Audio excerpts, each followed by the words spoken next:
伊有迄个因缘，那么修到安法规定，那么会当受了着所出代志，家己证到那么得到这个顿悟但是咱今仔日呢，虽然得到顿悟法门，但是咱毋是先修菩提。所以讲呢，咱要有法度一份去肯定了着当真理真天平真呢，当然有所困难这是或许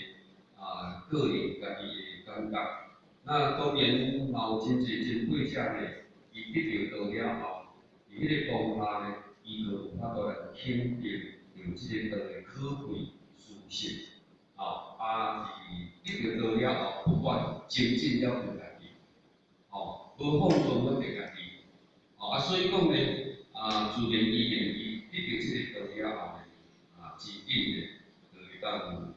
有所了的即个体会，所以讲呢，即本观点呢，讲起来会使讲是非常的贴切，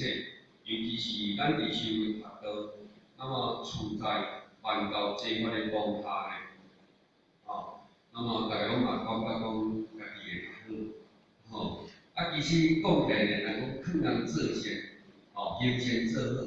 本来就是